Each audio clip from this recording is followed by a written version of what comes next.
अस्सलाम वालेकुम जी। आप लोगों को मेरी आवाज़ और स्क्रीन शेयर हो रही है?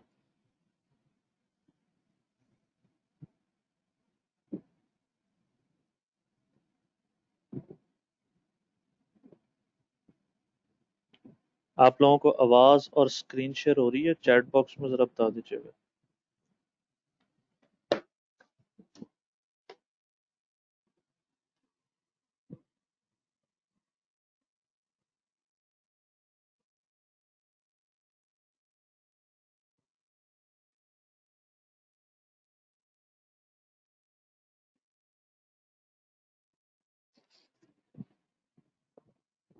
आप लोगों को आवाज़ नहीं आ रही?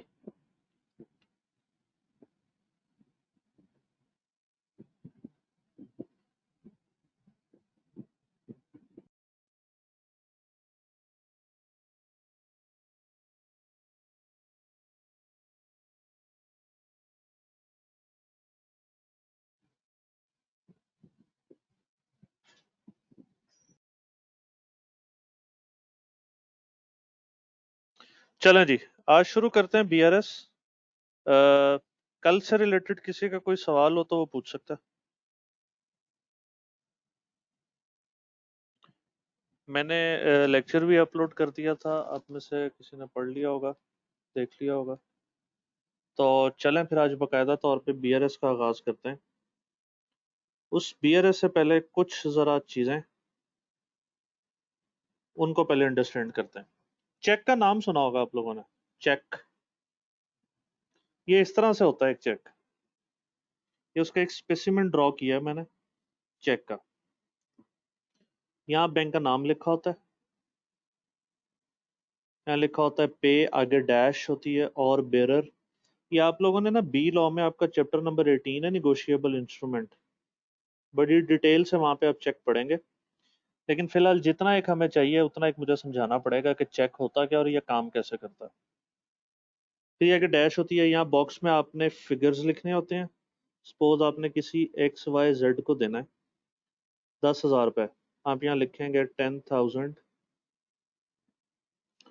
ओनली, और यहाँ पे आप लिखेंगे 10,000, नीचे आप अपने साइन कर देंगे।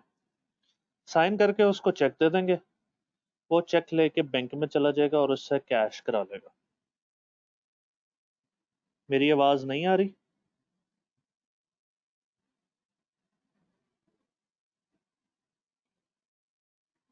बच्चे आप अपना उधर से कनेक्शन चेक करें, बाकियों को तो आ रही है आवाज।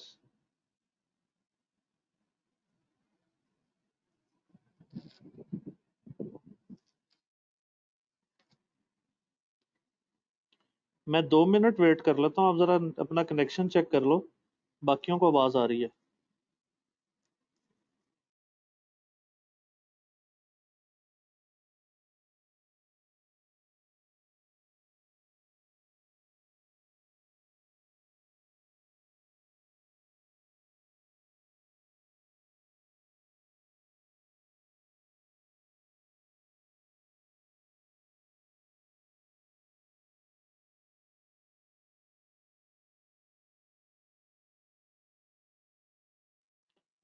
जी, अब मेरी आवाज आ रही है आप लोगों को सही?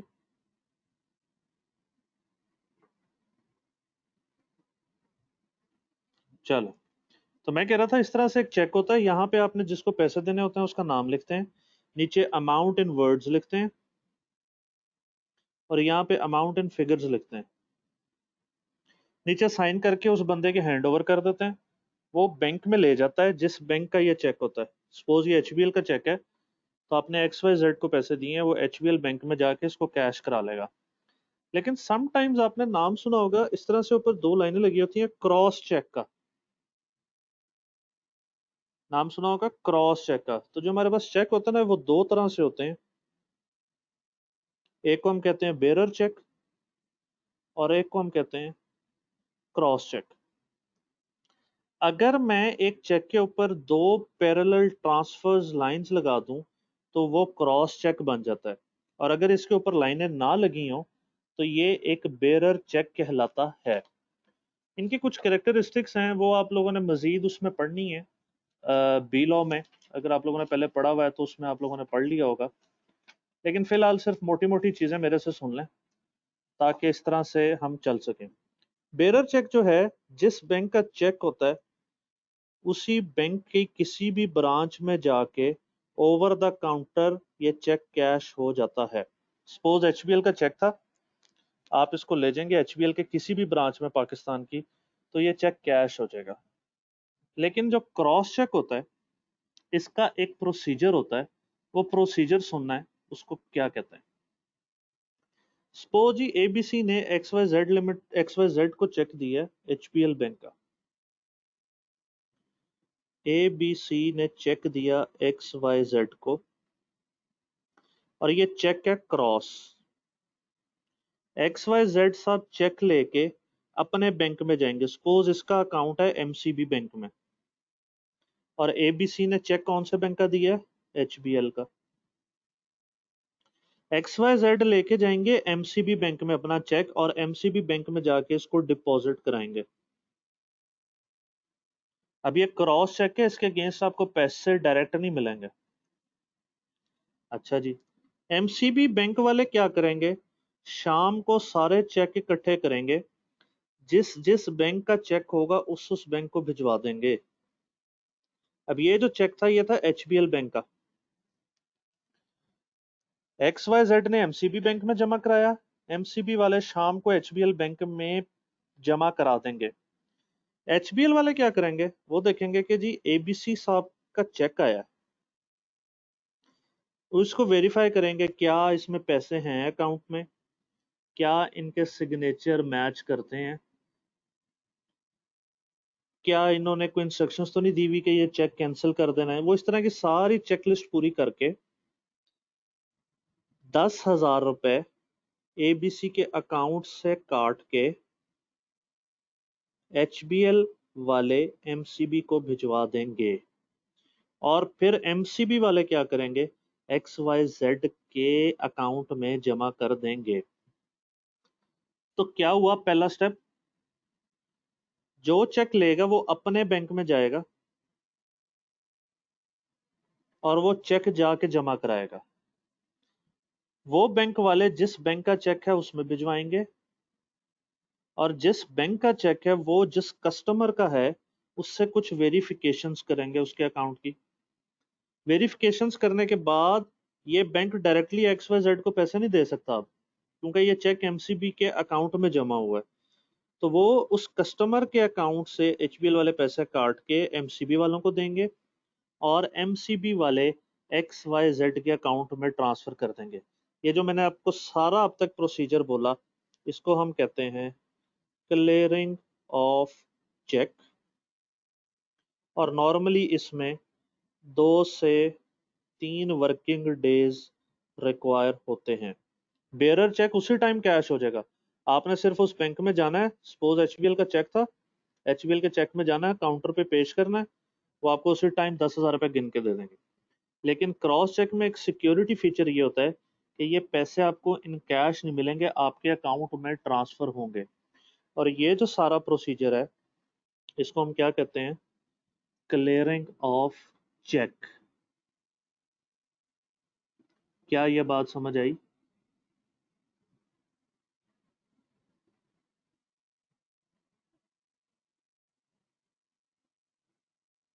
बताइएगा जी, क्या ये बात समझ आ गई क्लियरिंग ऑफ चेक की?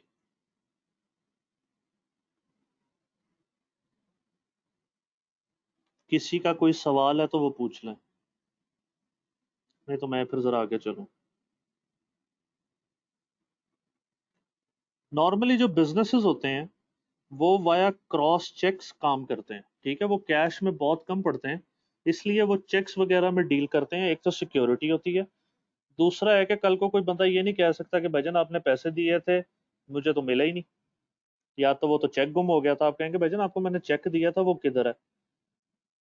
और आप उसको आसानी से ट्रेस भी कर सकते हैं कि अगर उसका कहीं चेक उससे गुम हो जाए, आगे पीछे हो जाए, तो वो आपके पास एक पूरा साइकिल मौजूद होता है जिससे आप इसको चेक कर सकते हैं कि वाकई इसको पेमेंट हुई थी, क्या इसी ने ही पैसे लिए। तो फ्रॉड और इस तरह की जो चीजें होती है ना वो इसमें मिनिमाइज हो जाती हैं और इसलिए क्रॉस चेक दिया जाता है।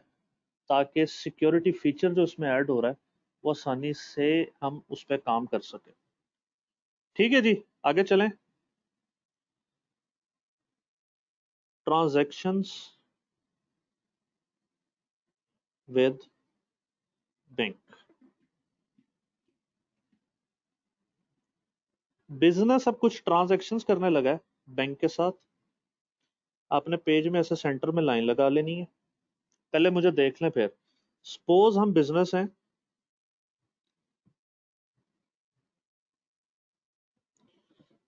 हम है होंडा लिमिटेड और हमारा बैंक है मीजान बैंक। ठीक हो गया जी। हम होंडा लिमिटेड है और हमने अकाउंट किस बैंक में खुलवाया हुआ है? मीजान बैंक में।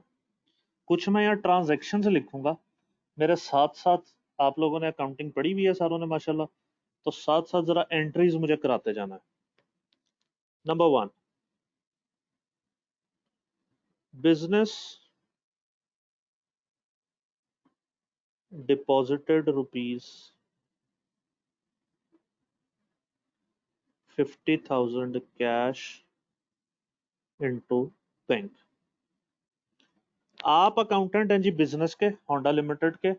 आपके पास 50,000 रुपये कैश था बिजनेस के पास, वो उसने उठा के बैंक में जमा करा दिया। मुझे जर्नल एंट्री बतानी है जी, एंट्री क्या होगी? क्या आपके पास जो कैश पड़ा था वो कम नहीं हो गया? नहीं बच्चे, गलत जा रहे हो, मेरी बात सुननी है। आपके पास जो कैश का बैलेंस पड़ा था, आपने वो अपनी जेब में से, अपने दराज में से निकाल के बैंक भिजवा दिया। क्या आपका कैश का बैलेंस कम नहीं हो गया? और कल मैंने बताया था कैश एसेट होता है, एसेट कम हो क्रेडिट होता है।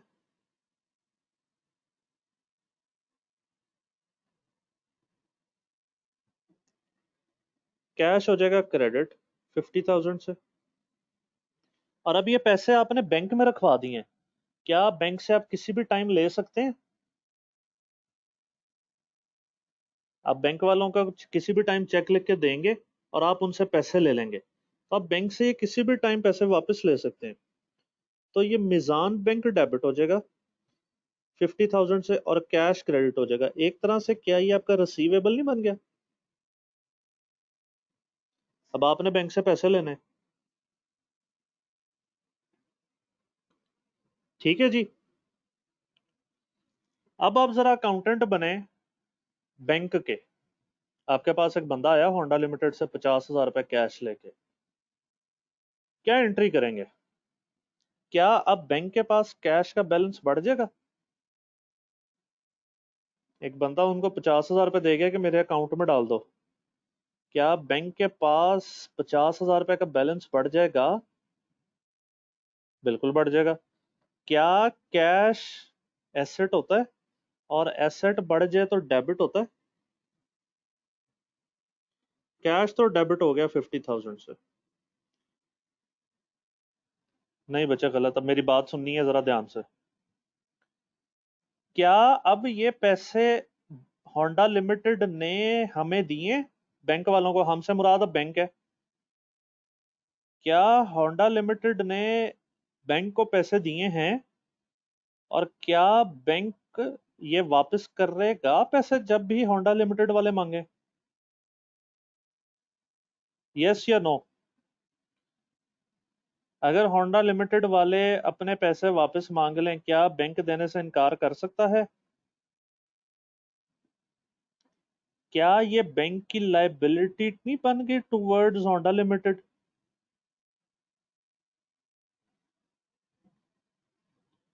बैंक ने पैसे रखवाए हैं, क्या ये एक तरह से लाइबिलिटी, बिजनेस ने पैसे रखवाए हैं, क्या ये एक तरह से बैंक की लाइबिलिटी नहीं बन गई कि आपने पैसे वापस करने हैं बिजनेस को? करने हैं ना? तो होंडा लिमिटेड क्रेडिट, क्या लाइबिलिटी बढ़ती है तो क्रेडिट होती है?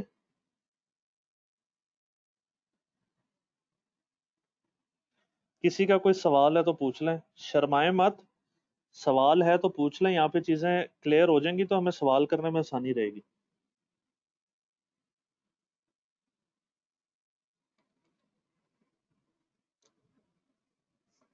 किसी का कोई सवाल नहीं है? चलो, नंबर 2 सिनेरियो। बैंक को जरूरत पड़ी पैसों की, तो बैंक ने क्या किया? बिजनेस को जरूरत पड़ी पैसों की, तो business withdraw ₹10,000 from Mizan bank. Honda limited वालों को जरूरत पड़ी, उन्होंने कहा कि भाईजान 10,000 रुपये अपने अकाउंटेंट को चेक लिख के दिया कि जाओ बैंक से जाके कैश करा लाओ। क्या बैंक वाले उसको 10,000 रुपये कैश दे देंगे? सपोज ये बेरर चेक है, दे देंगे ना उसको 10,000 रुपये कैश? दे देंगे। तो क्या अब बिजनेस के पास कैश का बैलेंस बढ़ जाएगा? बिल्कुल बढ़ जाएगा। तो क्या बिजनेस कैश डेबिट करेगा 10,000 से? क्या अब बिजनेस के बैंक में पैसे 50,000 से कम होकर 40,000 हो गए? क्या बैंक का बैलेंस कम हो गया है? और बैंक का बैलेंस एसेट होता है, क्या एसेट कम हो तो क्रेडिट करते हैं? तो cash debit Meezan bank credit 10,000। आ जाए जी। अब मिजान बैंक वाले क्या करेंगे? मिजान बैंक वालों ने 10,000 रुपये उठा के दे दिए। किसी भी पर्पज की वजह से उनको पैसों की जरूरत थी, कोई बंदा आया हुआ था, उसको पैसे देने थे, उन्होंने कहा जाओ 10,000 रुपये बैंक से निकलवा के दे दो। हमें घर में जरूरत पड़ती है, हम नहीं बैंक से पैसे निकलवा लेते? तो बिजनेसेस के पास कौन सा एटीएम्स होते हैं? ठीक है। तो मिजान बैंक वाले अब क्या करेंगे? मिजान बैंक वालों ने अपना कैश में से 10,000 रुपये निकाल के दे दिए, पर्सनल यूज नहीं, फॉर बिजनेस यूज। क्या मिजान बैंक ने अपने कैश के बैलेंस में से 10,000 रुपये निकाल के दे दिए? दे दिए। क्या अब मिजान बैंक के पास कैश कम हो गया? और कैश कम हो जाए तो क्रेडिट होता है। एक चीज और, बिल्कुल सही है। एक चीज और, क्या अब मिजान बैंक ने 10,000 रुपये दे दिए हैं होंडा लिमिटेड को, 50,000 रुपये देने थे, क्या liability of Mizan bank towards Honda limited कम होगी है?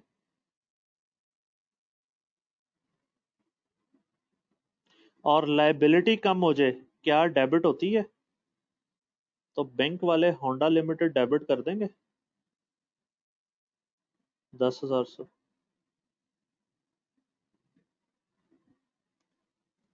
किसी को कोई मसला तो पूछ ले।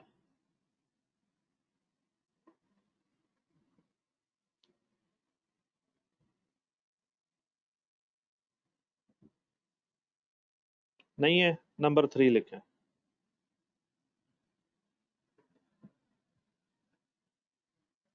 Hassan, a customer, gave us a check, gave us a crossed check of ₹500,000. Suppose Hassan has bank account in Mizan Bank. एक सिनेरियो है, हमारा एक कस्टमर है। कस्टमर कौन होता है? जो हमसे चीजें लेके जाता है, और हम चीजें हमेशा उधार पे क्रेडिट पे देते हैं। ठीक है। तो क्या हसन हमारा डेटर है? ऐसा बंदा जो चीजें ले जाए और पैसे ना दे, कल मैंने बताया था, उसको डेटर कहते हैं। तो एक हमारा कस्टमर है डेटर हसन, उसने हमें क्रॉस चेक दिया 5 लाख रुपए का। वो 5 लाख रुपए की चीजें लेके गया होगा, और उसने हमें 5 लाख रुपए का क्रॉस चेक दिया। हसन का भी अकाउंट मिजान बैंक में था, तो उसने भी हमें मिजान बैंक का ही क्रॉस चेक दे दिया। ऐसे ही है जी। क्या डेटर से हमें पैसे मिलने होते हैं?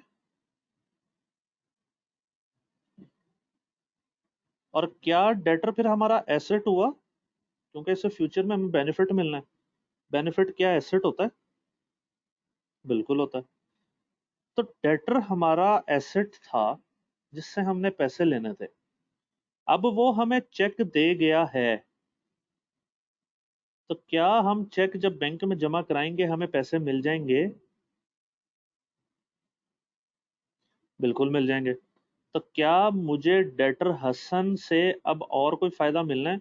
उसे मैंने 5 लाख रुपए लेना था, वो 5 लाख का मुझे चेक दे गया।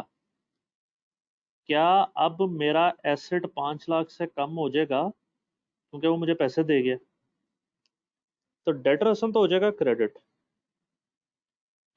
लेकिन क्या अब ये 5 लाख रुपए मेरे मिजान बैंक के अकाउंट में आ जाएंगे?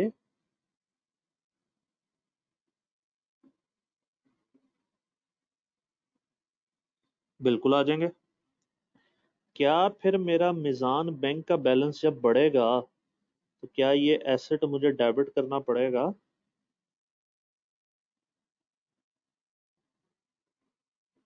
ठीक है जी।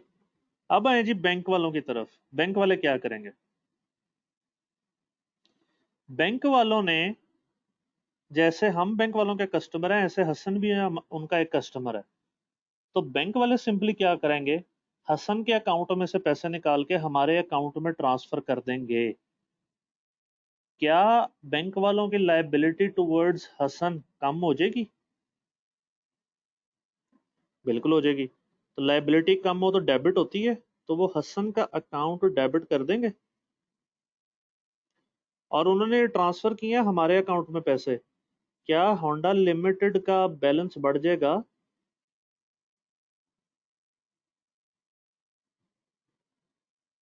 क्या होंडा लिमिटेड की लाइबिलिटी, क्या बैंक की लाइबिलिटी टुवर्ड्स होंडा लिमिटेड बढ़ के क्रेडिट हो जाएगी?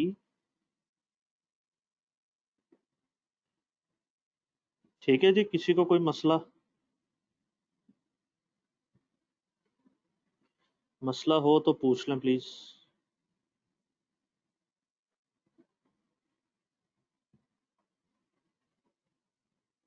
एक छोटी सी यहाँ पे चीज लिख लें, ये वाली हम एंट्री करते हैं at the time of receiving cheque. और ये वाली बैंक एंट्री कब करेगा?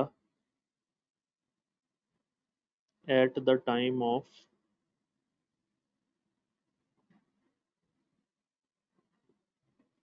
Clearance of check.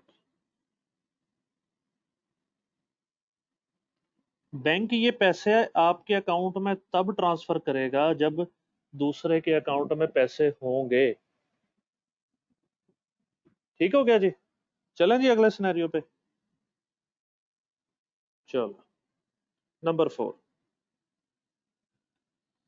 जैसे हमें लोगों ने पैसे दिए, हमने भी किसी के पैसे देने होंगे। सपोज हमारा एक सप्लायर था जिशान, उसको हमने लाख रुपए दिए।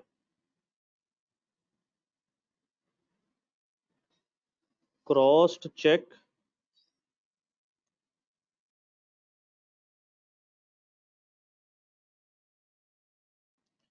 Crossed cheque given to supplier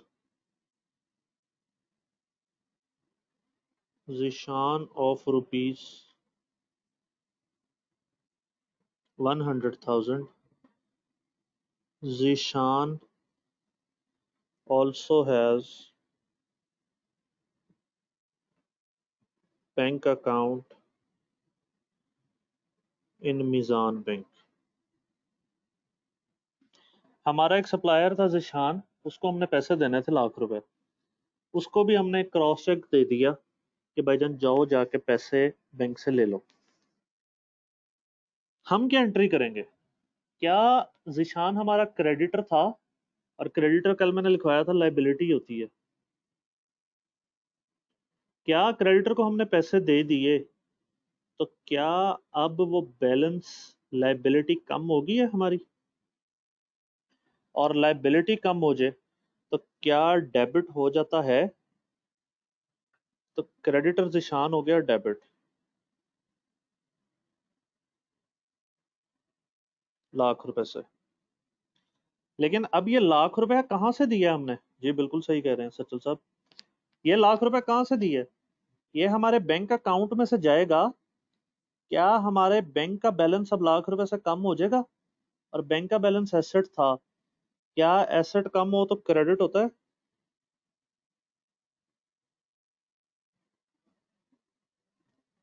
बिल्कुल ठीक हो गया जी। अब आए जी, बैंक वाले क्या करेंगे? बैंक वालों ने ₹1,00,000 हमारे अकाउंट से निकाल के जिशान के अकाउंट में ट्रांसफर करना है।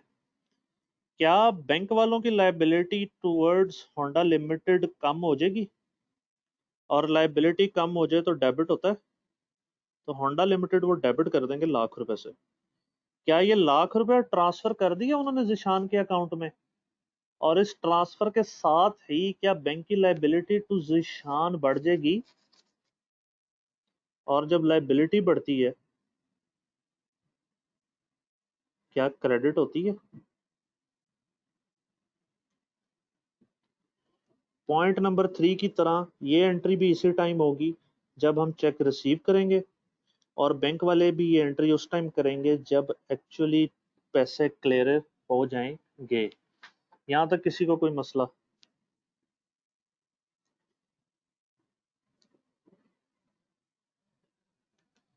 किसी का कोई सवाल?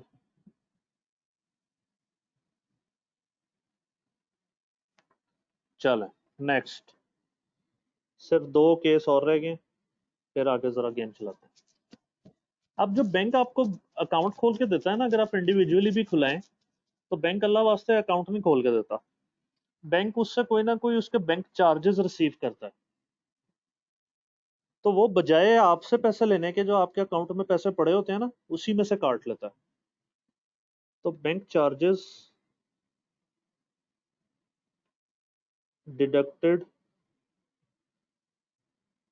By bank ₹500। बैंक वालों ने आपके अकाउंट में से ₹500 बैंक चार्जेस के काट लिए हैं। क्या बैंक चार्जेस आपके लिए यानी होंडा लिमिटेड बिजनेस के लिए एक्सपेंस है? और जब एक्सपेंस बढ़ता है क्या डेबिट होता है? आपने पूरा महीना बैंक की सर्विसेज यूज की, और यूज करने के बाद बैंक ने आपसे पैसे ले लिए, तो बैंक चार्जेस डेबिट, क्योंकि जब एक्सपेंसेस बढ़ते हैं तो डेबिट होते हैं। लेकिन क्या ये पैसे आपके बैंक अकाउंट के बैलेंस में से कट गए? क्या आपका बैंक अकाउंट का बैलेंस कम हो गया ₹500 से? तो मीजान बैंक क्रेडिट।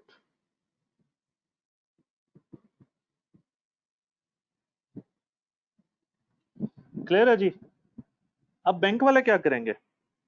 देखें, बैंक वाले आपको सर्विसेज देते हैं और उसके अगेंस्ट पैसे लेते हैं। क्या ये बैंक वालों के चार्जेस काटना क्या उनके लिए इनकम नहीं होगी? इकोनॉमिक्स में आप लोगों ने पढ़ा होगा, एक का एक्सपेंस दूसरे की इनकम नहीं होती? होती है ना? बिल्कुल होती है। क्या अब उन्होंने ₹500 हमारे अकाउंट में से काट के अपनी इनकम बना ली? क्या मिजान बैंक की लाइबिलिटी टुवर्ड्स होंडा लिमिटेड ₹500 से कम होगी? और लाइबिलिटी कम हो तो डेबिट होता है, तो होंडा लिमिटेड डेबिट।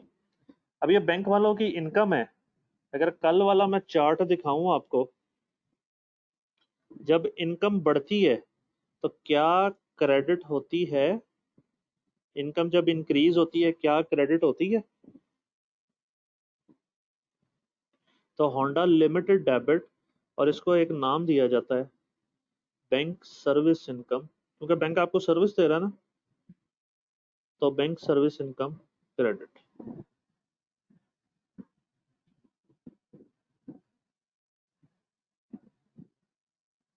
ठीक है जी।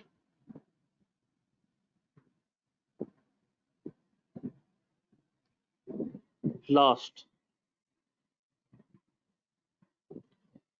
हमारे पास जो सरप्लस पैसे पड़े होते हैं ना, वो हम बैंक अकाउंट में रखा देते हैं ताकि हमें कुछ ना कुछ उन पे इंटरेस्ट आए। तो वो इंटरेस्ट जो है वो मंथली बेसिस पे हमारे अकाउंट में बैंक वाले ट्रांसफर कर देते हैं। तो interest income credited by bank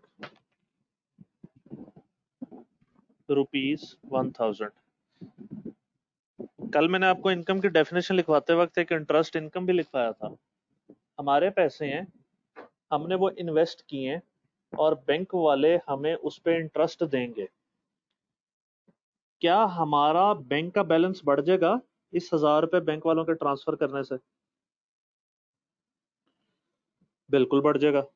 तो जब एसेट का बैलेंस बढ़ता है क्या वो डेबिट होता है? मिजान बैंक हो जाएगा डेबिट। क्या ये हमारी इनकम है? और जब इनकम बढ़ती है क्या क्रेडिट होती है? तो इंटरेस्ट इनकम क्रेडिट 1000 से।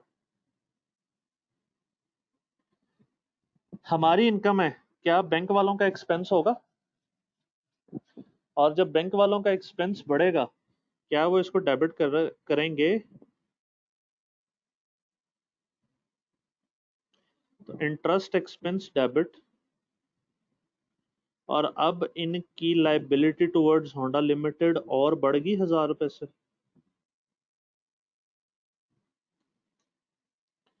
ये टोटल लिखे मैंने 6 सिनेरियोस। किसी को इन 6 के 6 में मसला है तो पूछ ले, फिर आगे इसकी पोस्टिंग करते हैं लेजर्स में।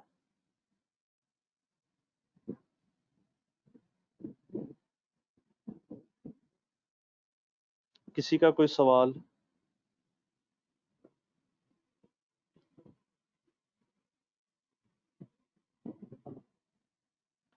चले, आपको अकाउंटिंग साइकिल लिखवाया था कल और उसमें मैंने बताया था कि इस सारी जर्नल एंट्रीज के बाद हम पोस्टिंग करते हैं लेजर में। तो आए अब लेजर बनाएं। एक लेजर बनेगा मिजान बैंक का,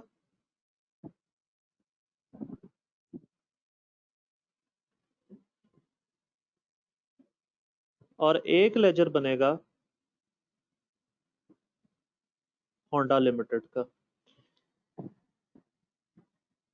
होंडा लिमिटेड वाले अपने बैंक का लेजर बनाएंगे, ऐसे ही है ना जी, यानी मिजान बैंक का। ये वाले इसका लेजर बना रहे होंगे और मिजान बैंक वाले ये वाला लेजर बना रहे होंगे और मिजान बैंक वाले बिजनेस का लेजर बना रहे होंगे।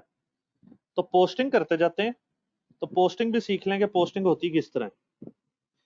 पहले हम एक होंडा लिमिटेड वाली जो एंट्रीज हैं ये पोस्ट करेंगे मिजान बैंक के लेजर में। पहली मिजान बैंक डेबिट और कैश क्रेडिट। तो मिजान बैंक डेबिट हो रहा है तो ये डेबिट कॉलम में लिखा जाएगा 50,000 और रेफरेंस हमेशा ऑपोजिट का लिखा जाता है, ये ऑपोजिट कैश है। ठीक हो गया। Cash debit Meezan bank credit. Meezan bank credit हो रहा है तो क्या ये क्रेडिट साइड है? 10,000 से क्रेडिट हो रहा है और रेफरेंस ऑपोजिट का लिखा जाएगा और इसका ऑपोजिट यहाँ पे कैश है। ठीक है जी। Next, Meezan bank debit debtor Hasan credit. तो डेटर हसन ऑपोजिट रेफरेंस आएगा 5 lakh. Creditor Zeeshan debit Meezan bank credit. तो ये क्रेडिटर जिशान 1 लाख रुपए से। Next, bank charges debit Meezan bank credit. तो ये मिजान बैंक क्रेडिट हो रहा है बैंक चार्जेस से 500। Next, Meezan bank debit interest income credit. तो इंटरेस्ट इनकम 1000 से। सारी एंट्रीज पोस्ट होगी। अब हम करेंगे लेजर का बैलेंस। तो डेबिट और क्रेडिट साइड का टोटल करेंगे, डेबिट और क्रेडिट साइड का टोटल करेंगे और जौन सी बिगेस्ट अमाउंट होती है दोनों में से जो बड़ी होती है, बिगर होती है, वो हम नीचे लिखेंगे बैलेंस में। तो ये अमाउंट आ रही है 55100। यहां भी आनी चाहिए 55100। कितनी अमाउंट में और लिखूं यहाँ पे कि ये वाला जो बैलेंस है ये 55100 बन जाए? कैलकुलेटर पकड़े।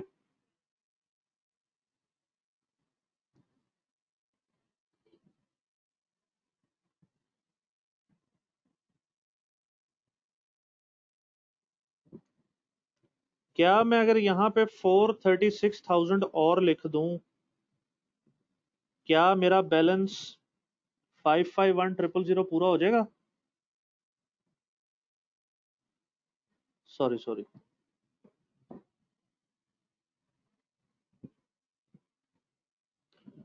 440500, ये मैं बैलेंस और लिख दूं, क्या ये मेरा बैलेंस पूरा हो जाएगा 551,000? और क्या अब ये बैलेंसिंग फिगर के साथ हम सीडी बैलेंस लिखते हैं? और कल मैंने लिखवाया था कि अगर सीडी बैलेंस क्रेडिट साइड पे आ रहा हो तो क्या ये डेबिट बैलेंस कहलाता है?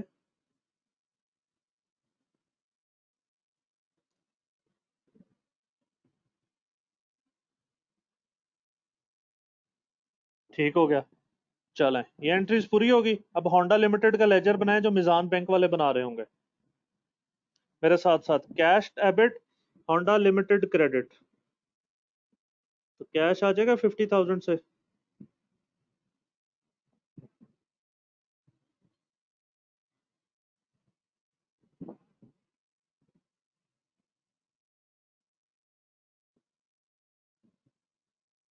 कैश आ जाएगा 50,000 से। Honda limited debit, cash credit, फिर कैश आ जाएगा 10,000 से। फिर Hasan account debit, Honda limited credit, तो हसन अकाउंट आ जाएगा 5 लाख से। Next, Honda limited debit, Zeeshan account credit 1 lakh से। Honda limited debit, bank service income credit,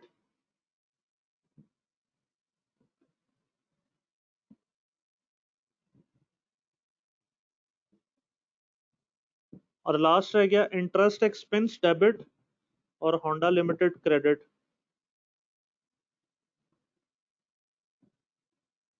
सारी एंट्रीज पूरी होगी, लेजर का टोटल करेंगे और देखेंगे कौन सी साइड बड़ी है। ये 551000, ये साइड बड़ी है, यहाँ पे भी यही बैलेंस आना चाहिए। कितना मैं बैलेंस यहाँ पे और लिखूं कि ये बैलेंस 551000 हो जाए? 44050। क्या ये सीडी बैलेंस है? और कल मैंने कहा था कि अगर सीडी बैलेंस डेबिट साइड पे लिखा जाए, इसको हम क्रेडिट बैलेंस कहते हैं।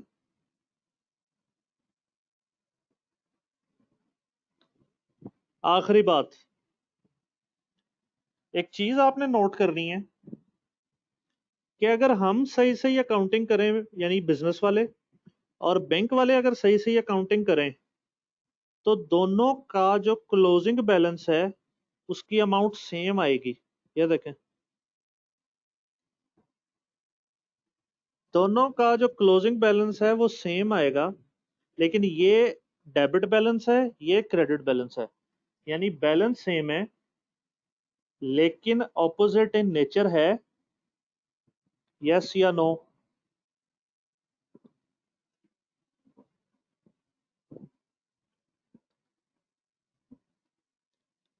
बैलेंस सेम है बट ऑपोजिट इन नेचर है। तो मैं एक नोट लिखवाने लगा हूं नीचे, हेडिंग दें नोट और लिखें नंबर 1। यहां से एक कंक्लूजन होती है, वो हम ड्रॉ करते हैं।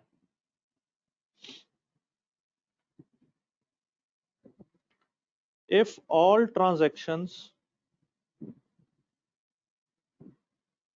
Are correctly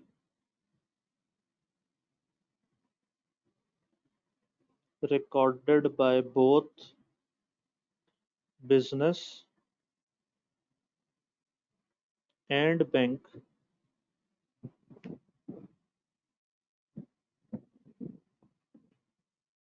then balance as per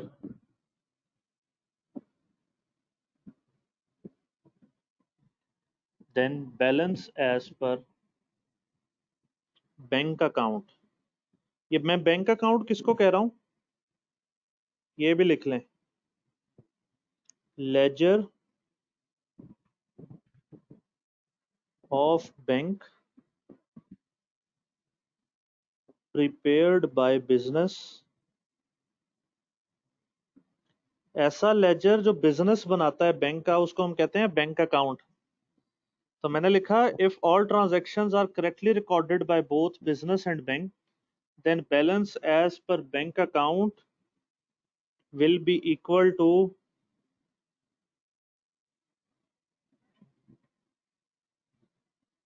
balance as per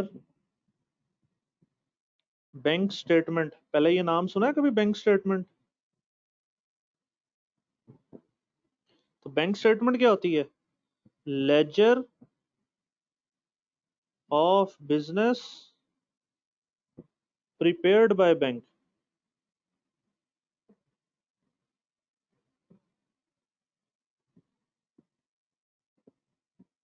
should be equal but opposite in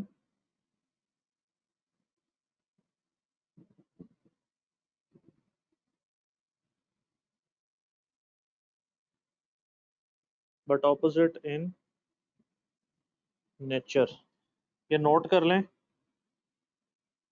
ji sir. जो बिजनेस अकाउंट लेजर बनाता है उसको हम बैंक अकाउंट कहते हैं। और भी दो तीन नाम है, वो मैं लिखवाता हूँ।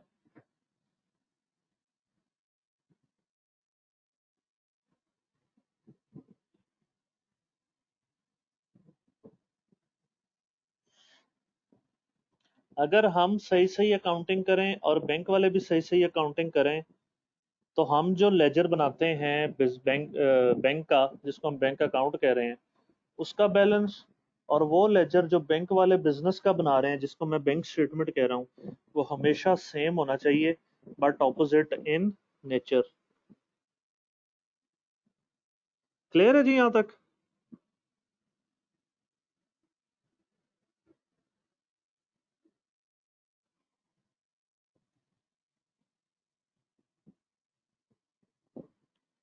तो ये वो लेजर है जो बिजनेस ने बनाया, जिसको मैंने कहा बैंक अकाउंट।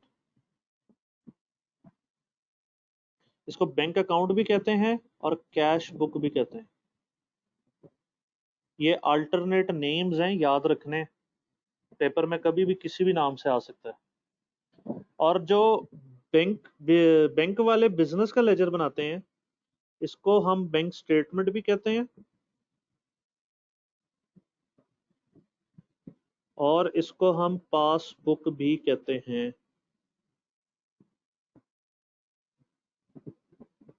ठीक हो गया जी? चलो,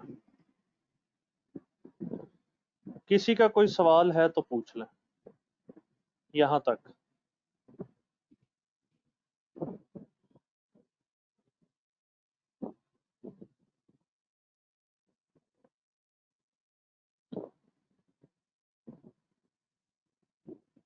कर लें, नोट कर लें।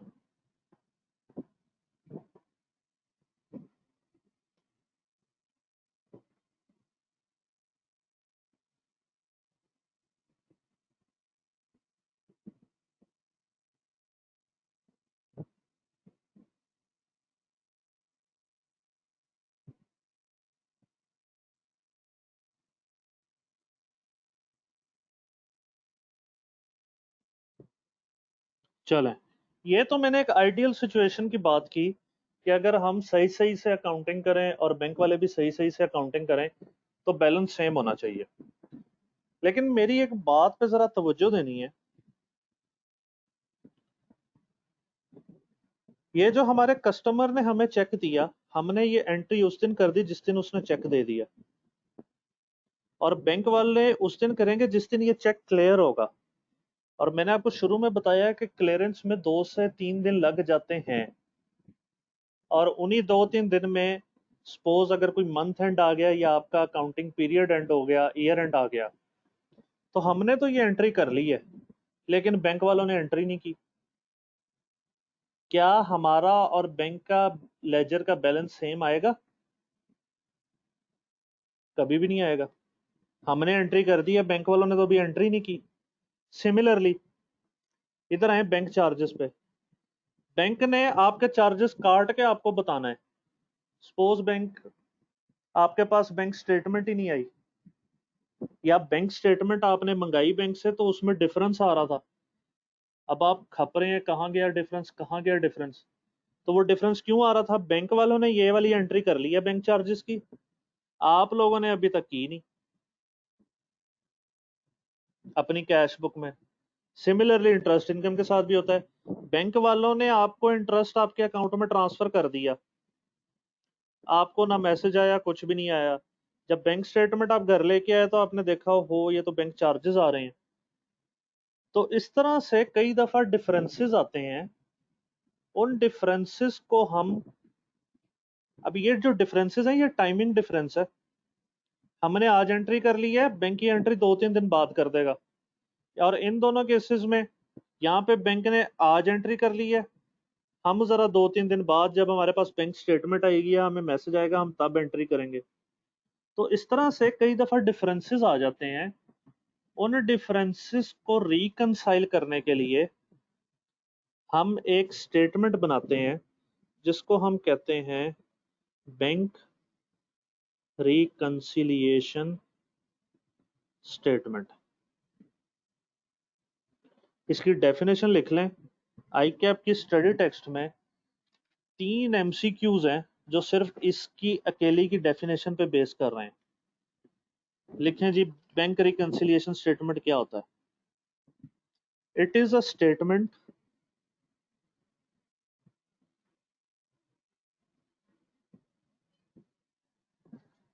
it is a statement which is prepared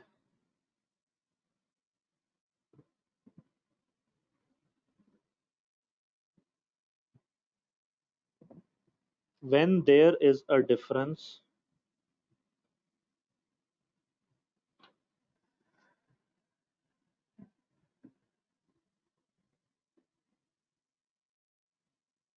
when there is a difference between bank account and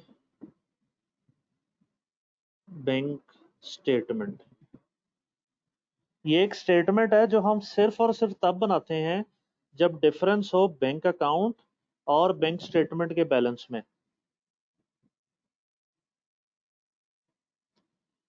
next, accountant of business prepares it on a separate page to explain the reason of difference। जो business का accountant होता है वो इसको बनाता है एक separate page पे, ताकि वो एक्सप्लेन कर दे कि ये जो डिफरेंस है ये किस किस वजह से आ रहा है। क्या यहां तक क्लियर है बात? किसी का कोई सवाल है तो पूछ ले। मेरा ख्याल है आज के लिए इतना काफी है। अब ये रीजन ऑफ डिफरेंसेस क्या होते हैं ये हम कल पढ़ेंगे। और आज मैंने आपको आपके व्हाट्सएप ग्रुप में एक वो क्वेश्चन शेयर किए हैं 3-4, तो कल से हम इंशाल्लाह क्वेश्चन शुरू करेंगे। कल समझने समझाने वाली बातें कल ख़त्म हो जाएंगी, फिर इंशाल्लाह क्वेश्चन टू क्वेश्चन जिस जिस तरह चीज़ें वेरी करेंगी उस तरह मैं आपको समझाता जाऊंगा।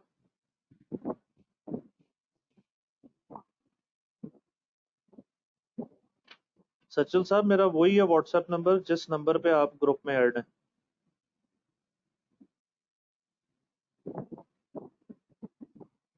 किसी का कोई सवाल है तो पूछ ले।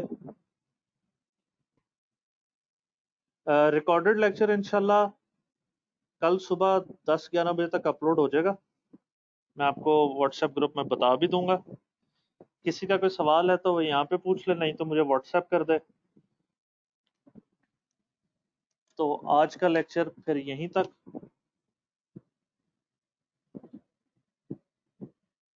जी सर, अलिफ से उसामा, तो अलिफ ही मेरा नाम है।